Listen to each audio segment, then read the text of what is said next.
நக்கீரருடைய 10 பிரபந்தங்கள்ல திருமுருகாற்றுப்படை என்கின்ற பிரபந்தத்தை பற்றி நாம் இன்றைக்கு சிந்திக்க இருக்கின்றோம். மிக அற்புதமான நூல். சங்கத்தமிழ் இலக்கியம் ஒன்றை நாம் இன்றைக்கு படிக்க இருக்கின்றோம். இது தமிழ் சங்கத்தமிழ் என்று பொதுவாக நாம் சொல்லுகின்றோம். தமிழ் இலக்கியங்கள் மொத்தம் 18 மேல்கணக்கு, 18 கீழ்கணக்கு என்று இருக்கிறது. 18 மேல்கணக்கு என்பது 10 பாட்டு 8 தொகை என்று சொல்லப்படும். 18 கீழ்கணக்கு என்று சொல்லும்போது அறநூல்கள் என்று சொல்லப்படும். அப்படி அந்த 18 மேல்கணக்கு நூல்களில் 10 பாட்டு 8 தொகை, இதில் 10 பாட்டில் அமைந்திருக்கக்கூடிய முருகாற்றுப்படை என்கின்ற நூல் நமக்கு இங்கே 11ஆம் திருமுறையில் இடம்பெற்றிருக்கிறது. ஆற்றுப்படை என்பதற்கு ஆறு என்றால் வழி என்று பொருள். ஆற்றுப்படுத்தும் நூல் ஆற்றுப்படை நூல் என்று பொருள்.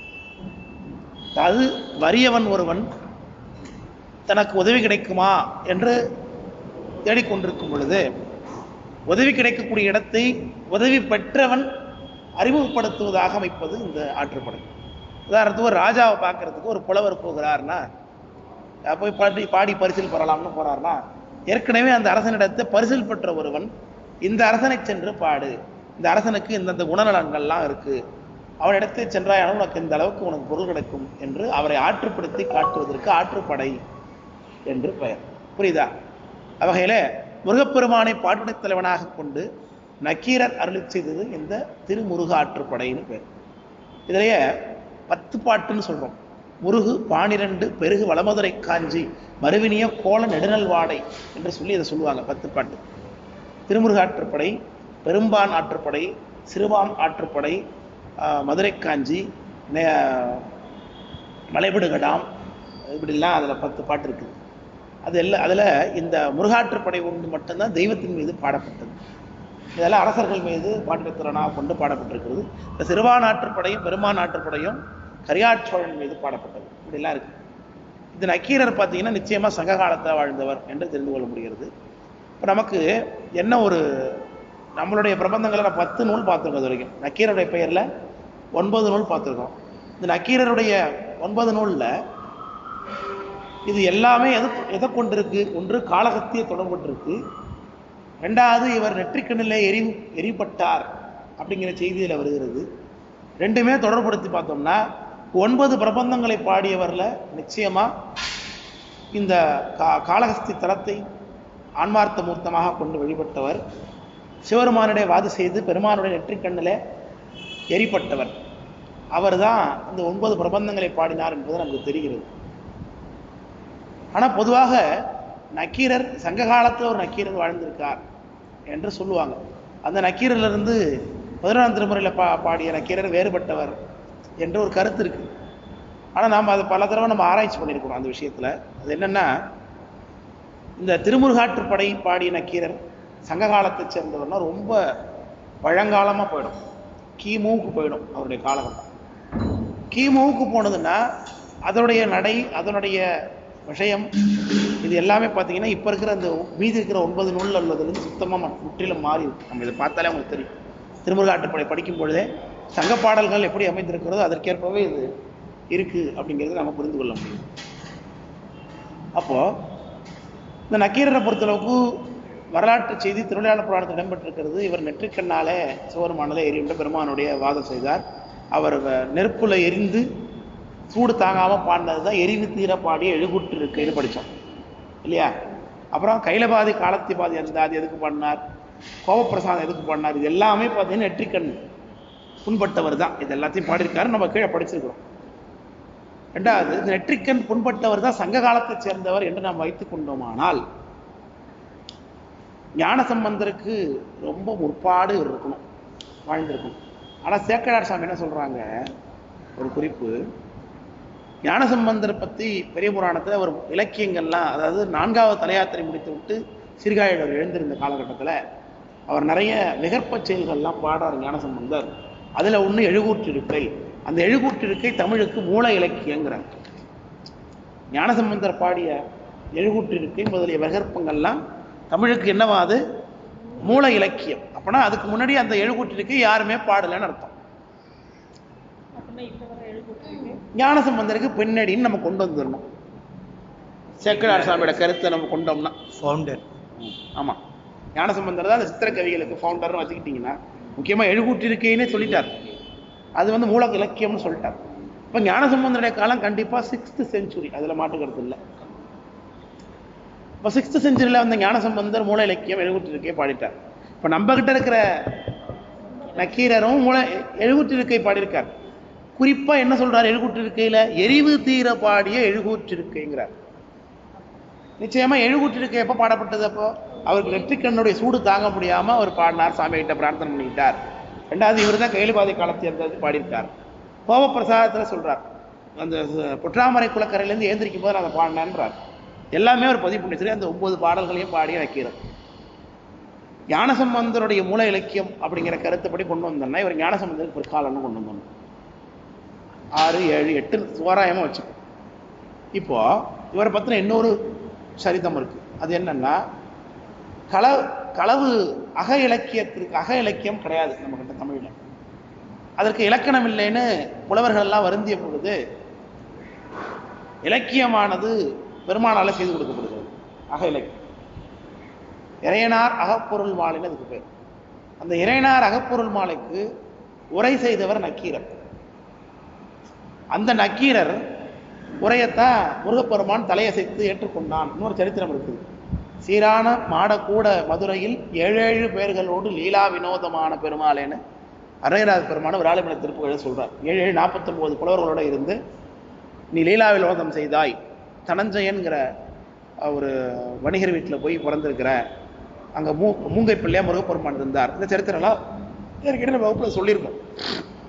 அப்போ நக்கீரருடைய அந்த உரை முருகப்பெருமானால் ஏற்றுக்கொண்ட உரை அப்படின்னு நம்ம சொல்லப்பட்டிருக்கு. ஆனா இப்போ இறையனார் அகப்பொருள் மாலைன்னு இப்போ பதிப்புல நமக்கு கிடைக்குது பாருங்க, அது நக்கீரர் உரை தான். அந்த நக்கீரர் உரையில ஒரு மேற்கோள் காட்டிய ஒரு நூல், அதை பத்தி நான் வகுப்புல சொல்லிட்டேன். அது என்னன்னா பாண்டிக்கோவைன்னு சொல்றாங்க.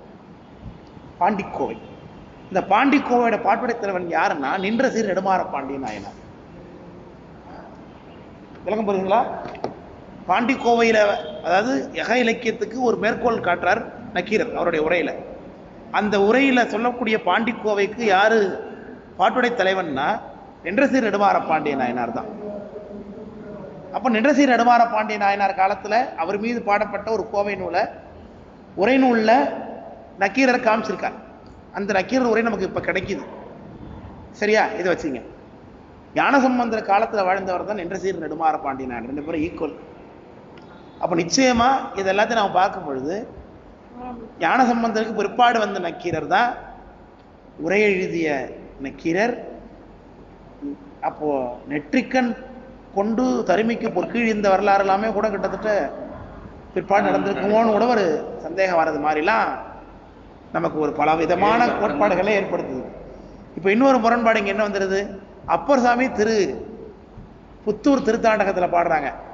திருப்பத்தூர் திருத்தாண்டகத்துல நற்பாட்டு சங்க புலவனாய் கழகமேறி தருமிக்கு பொற்கிழியின் அங்க சொல்லியிருக்காரு.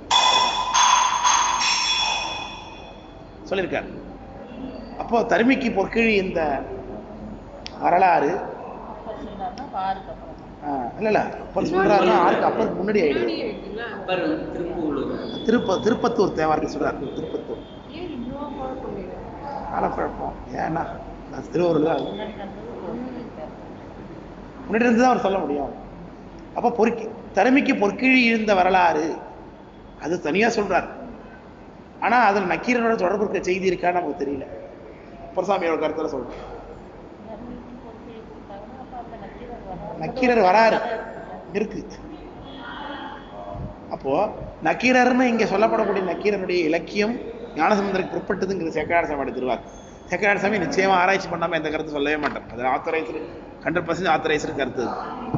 அப்ப திரேழக்கட்டுரைக்கு பாடி நக்கீரர் ஞானசம்பந்தருக்கு பிற்பாடு. சரிதானே? ஆமா, அதான் நமக்கு இதான் கால ஆராய்ச்சின்னு சொல்றேன். அப்போ இப்போ இவரு பாடிய இந்த பிரபந்தங்கள்ல பாத்தீங்கன்னா இது இந்த நெற்றிக்கண்ணோட தொடர்புடைய சரிதங்கள் எல்லாம் இவர்கிட்ட தான், இவருடைய நூல்ல தான் இருக்கு.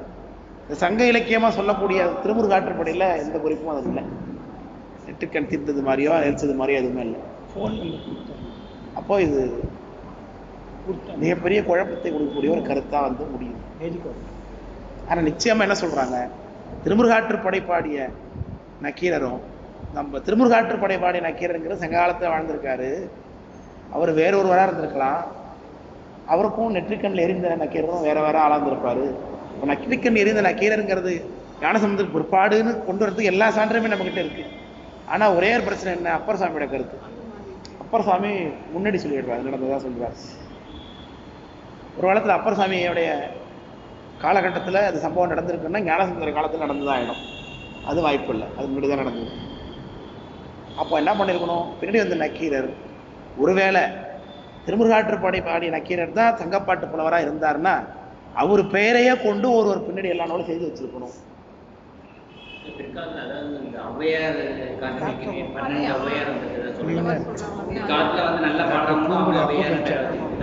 இல்ல, ஔவையார் பேர் வச்சுக்கிட்டு பாடினதோட தப்பு இல்லை. ஆனா தனக்கு பெருமானோட சம்பந்தம் ஏற்பட்டது கையில பாதி களத்தி பாதி, இந்த சரித்திரத்துல இவரு தானே சொல்றாரு.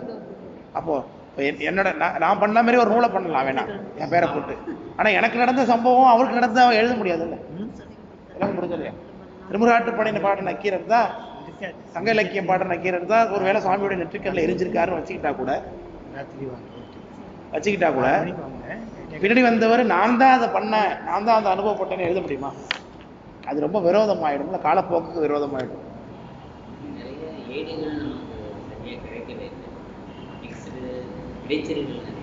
இடைச்செருகள்லாம் ஒன்றும் இல்லை, இதுல நமக்கு மிகப்பெரிய காலப்பழக்கம் அதுல இருக்கு. ஏன்னா இவர் நம்ம ஒண்ணு என்ன பண்ணிருக்கணும், இந்த நக்கீரர்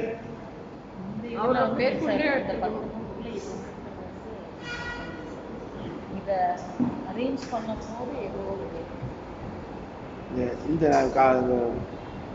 ஆமா இல்ல அப்படியே திருமுருகாற்றுப்படை பின்னாடி வந்து ஒரு பாடினாலும் வச்சுக்கிட்டா கூட ஒரு தப்பு இல்லை. எப்படி இருந்தாலும் அப்பர் சாமிக்கு முன்னாடி தானே தருமைக்கு பொருட்கள் இந்த வரலாறு நடந்திருக்கு. அவர் திருவிளையாடலாம் சொல்றாரு.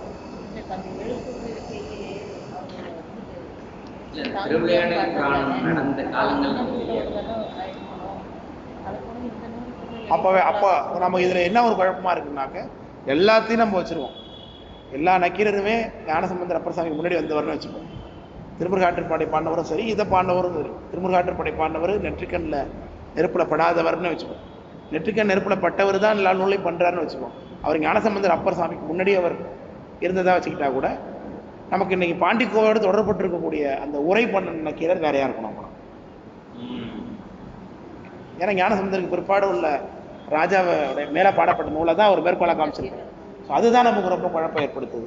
ஏன்னா அது வந்து இறைனார் அகப்பொருள் மாலை சாமி கொடுத்த உரை. ஸோ அது ரொம்ப காலத்துக்கு அப்போ என்ன பண்ணியிருக்கணும், நக்கீரர் பெயர்லையே அந்த உரை அழிஞ்சு போன உரையை வச்சு நக்கீரர் பெயர்லேயே வேற ஒருத்தர் பண்ணி வச்சிருந்துருக்கலாம். வேணா அப்படிதான் ஓரளவுக்கு நம்ம உரை பண்ணிய நக்கீரர் தான் நமக்கு இப்போ குழப்பத்தை உண்டு பண்றாரு இல்லையா? உரை பண்ணியவர் வந்து காட்டின அரசர் மீது பாடப்பட்ட மேற்கோள் நூல் வந்து இன்றசை நெடுமாற பாண்டியன் நல்லா இருக்கிறதுனால உரையே வந்து ரொம்ப பிற்பாடாயிடுது. ஞானசம்பந்தருக்கு பிற்பாடுன்னு வந்துடுது.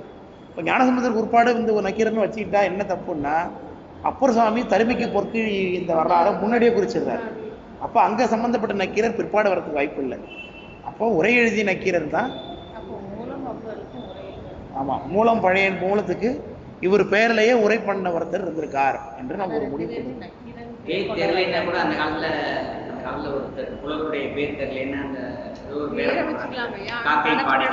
ஆனா அவர் உரையாசிரியர் அப்படி பண்ண, உரையாசிரியர் வந்து தனக்கு வந்து சாமியோட தொடர்பு ஏற்பட்ட அந்த கருத்தெல்லாம் அவர் சொல்றாரு. உரையை தான் சொல்றாரு, நூலை மேற்கோள் காமிக்கிறார். நூல் வந்து நம்மளோட நின்றசை நெடுமா நெல்வேலி வென்ற போர் எல்லாம் அந்த நூல்ல வருது. அது நிச்சயமா அந்த உரை வந்து பொருளை எடிட் பண்ணிருக்கலாம்.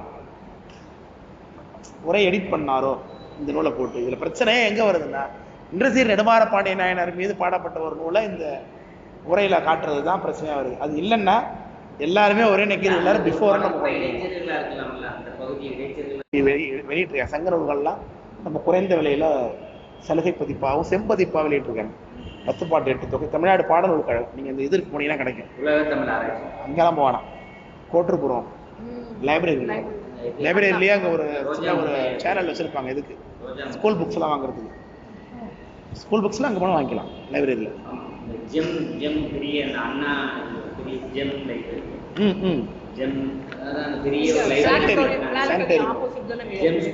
நூற்றாண்டு அண்ணா நூற்றாண்டு நூலகம் அது உள்ள ஒரு இது வச்சிருக்காங்க.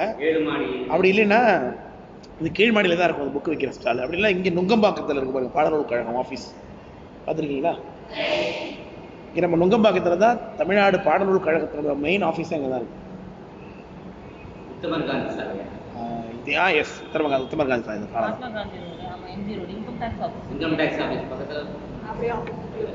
தமிழ்நாடு பாடநூல் கழகத்துடைய டிபி அப்படி தெரியல. நான் தமிழ் அந்த காலத்தில் டிபின்னு காலேஜ் ரோடு இருக்குல்ல, ஆமாம் அதுதான் டிபி. அதே தான் புக் ஸ்டால். நம்ம ஸ்கூல் புக்ஸ் எல்லாம் வாங்கிக்கலாம். இந்த அவங்களுடைய பதிப்புல இருக்கக்கூடிய இந்த புக்ஸ்லாம் வாங்கிக்கலாம். ரொம்ப கம்மி விலை தான். ஆனால் அங்கே ஆள் இருக்கு, நான் நம்பர் தரேன். போனீங்கன்னா உங்களுக்கு சங்க நூல்கள்லாம் உரையோட செம்பதிப்பாக போட்டிருக்காங்க. பாடநூல் கழகத்து 8 தொகை 10 பாட்டு ரெண்டுமே இருக்கு. எல்லா மற்ற நூல்களும் போடுற சிலப்பதிகாரம் எல்லாம் போடுறேன். பாண்டியர் வரலாறு, சோழர் வரலாறு எல்லாருமே ரொம்ப தொல் பழங்கால வரலாறு.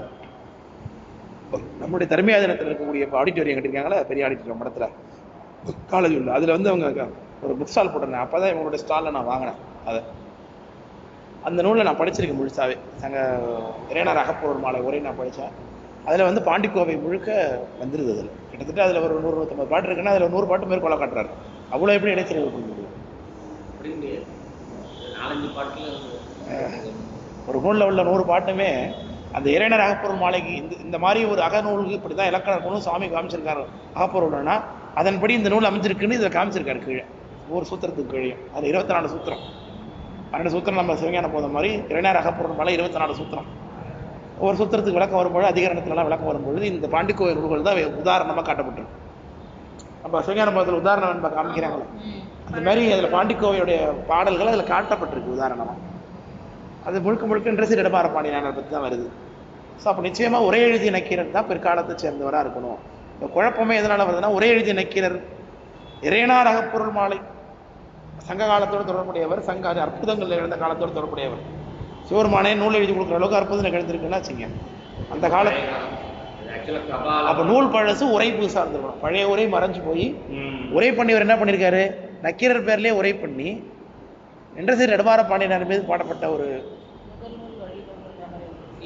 இல்ல சாமி அவருடைய பேர்ல உரை எழுதியிருக்கார். நக்கீரர் உரைங்கிற பேர்ல உரை எழுதியிருக்கார்.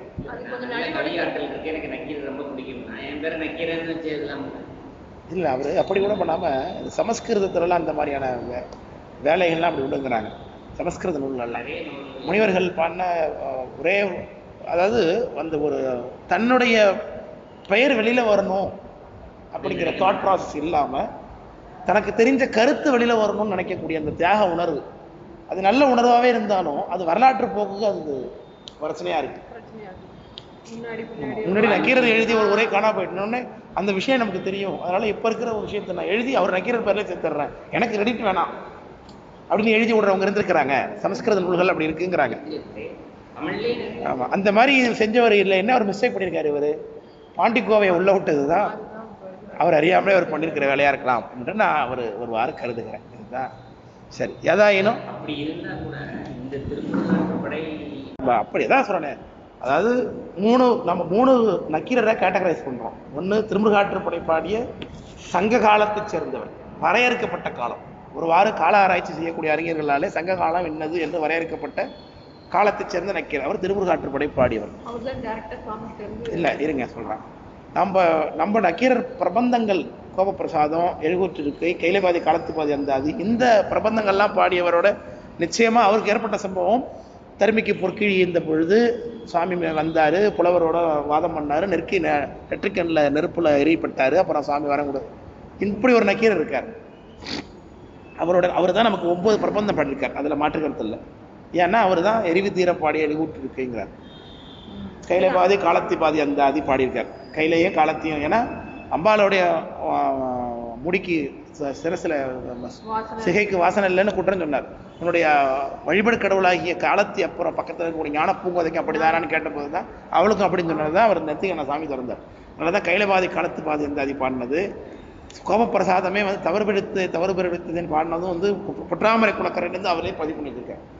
அப்போ 9 பிரபந்தங்கள் பாடின நக்கீரர் வந்து நிச்சயமா திருவிளையாடல் புராணத்தை அது காலமே நமக்கு தெரியாதுன்னு வச்சுக்கோம். தெரியாது, அது காலம் தெரியாது. மூணாவதா நம்ம சஸ்பெக்ட் பண்ற நக்கீரர் தான் உரை எழுதிய நக்கீரர். இது மூணுத்தையும் நம்ம கரெக்டரைஸ் பண்றோம். புரியுதுங்களா?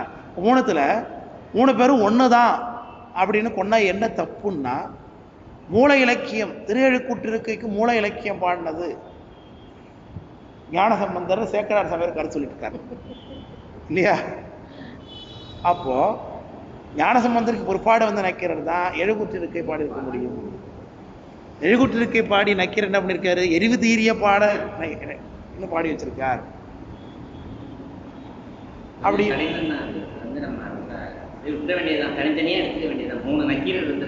அப்படின்னு நம்ம கொண்டு போக வேண்டியது.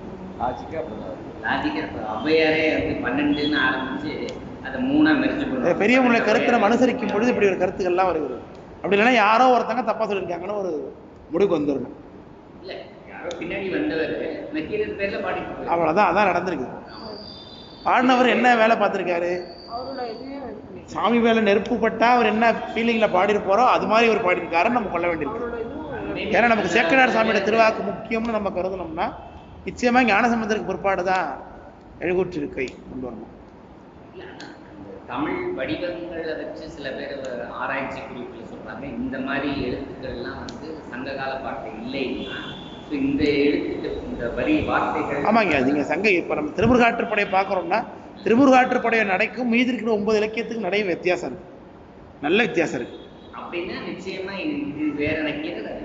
அதனால சொல்றேன் ஐயா, நடை வந்து பின்னாடி வராம எழுதலாங்க, குரு வந்து அப்படியே இருந்துச்சு, எழுதலாம் அப்படியே நடைய மாத்தி எழுதலாம். ஆனா அந்த அளவுக்கு அவ்வளவு டீட்டெயில் 9 ஒரே மாதிரி பாடிட்டு 1 மட்டும் நடை மாற்ற வேண்டிய அவசியம் இருக்கு இல்ல. ரெண்டாவது இதே நடையில தான் மற்ற இலக்கியங்கள் அமைஞ்சிருக்கு சங்க பாடல்கள்ல. திருமுருகாற்றுப்படை எப்படி இருக்கோ அதே மாதிரி புறநாற்றுப்படை, அதே மாதிரி சிறுபான்ற்றுப்படை இருக்குங்கும் போது இது வேற அது வேறங்கிறது கன்ஃபார்மா தெரியுது. ஆற்றுப்படை பாடினது நிச்சயம் முருகன் மீது பாடியிருக்கார் அவர். இவர் முழுக்க எல்லாமே 9ம் சிவபெருமான் மீது தான் பாடியிருக்கார். அதுலயே வேறுபாடு இருக்கு. முதல்ல சிவபெருமான் மேலதான், இது முழுக்க முருகன் மீது வச்சிருக்கிறாங்க. அது ஒரு மிகப்பெரிய ஃபர்ஸ்ட் குழப்பம். காம்பைலேஷன் வந்து திருமந்திரம் கூட ஃபர்ஸ்ட் வந்துருக்கு, ஆனா பட்டாமுறையெல்லாம் வருது. ஐயா புக் எடுக்கிற மாதிரி கொஞ்சம் மாற்றி திருமுருகாற்றுப்படையை வச்சிருக்கிற அந்த திருமுருகாற்றுப்படை நிச்சயமா வேற நக்கீரர்னு புரிஞ்சு போச்சு. இப்ப மீதி இருக்கிற 9 பிரபந்தங்கள் பாடின நக்கீரர் அவர் வந்து ஞானசம்பந்தருக்கு முற்பாடு, அது அப்பர் சாமிக்கு முற்பாடு இருக்காருன்னு நம்ம கொண்டு போனோம்னா என்ன, அப்பர் சாமி தருமிக்கு பொற்கிழி இருந்தான்னு சொல்றாரு, ரைட், அது வரைக்கும் கரெக்ட். ஆனா மூல இலக்கியம்னு சேக்கடார் சாமி சொல்ற கருத்துக்கு வேணா நம்ம ஒரு வேற அலங்காரம் கொடுக்கலாம். ஏன்னா அதுக்கு முன்னாடி எழுக்கூற்றிருக்கை பாடுவதெல்லாம் மரபுல இருந்தா கூட ஞானசம்பந்தர் வந்து அதை மீட்டுருவாக்கம் பண்ணார் மூல இலக்கியமா அப்படின்னு ஒரு அர்த்தத்தை அப்படி கூட அப்படி ஒரு அலங்காரம் நம்ம சேக்கடார் சாமி கொடுத்தோம்னா, அவருடைய திருவாக்கு கொடுத்தோம்னா ஒட்டுமொத்தமா எல்லா நக்கீரையும் ஒன்னா மரிச்சு பண்ணிடலாம், பிரச்சனை இல்லாம. அப்போ கூட ஒரே எழுதினவர் பிற்பாடுதான். ஆமா, வந்து ஞானசம்பந்தருடைய அப்பர் சாமி, அது இந்த நக்கீரர் 9 பிரபந்தங்களையும் பாடிய நக்கீரர் ஞானசம்பந்தர் அப்பருக்கு முன்னாடி கொண்டு போனோம்னா சேக்கடார் சாமி சொல்ல மூல இலக்கியங்கிற கருத்தை நம்ம வேறு வகையில் பெரிய புராணத்துல ஞானசம்பந்தர் இல்ல அப்படி நம்ம கொண்டு போகல, தமிழுக்கு மூல இலக்கியன்ட்டார். தமிழ் இலக்கியங்கிறார், மூல இலக்கியங்கிறார்.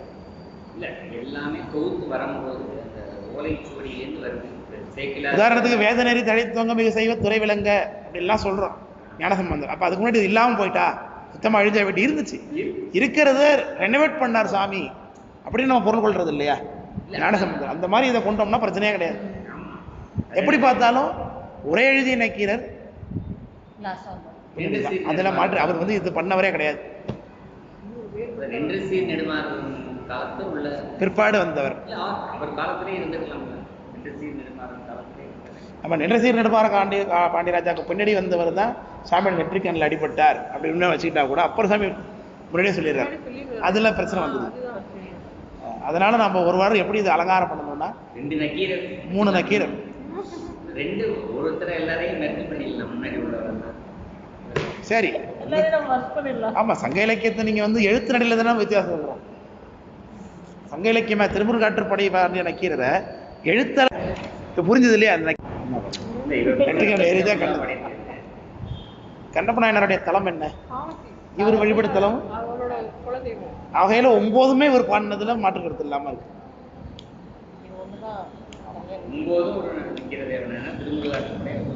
அப்படி திருமுருகாற்றுப்படை என்கின்ற நூலை நாம என்றப்போ பார்க்கிறோம்.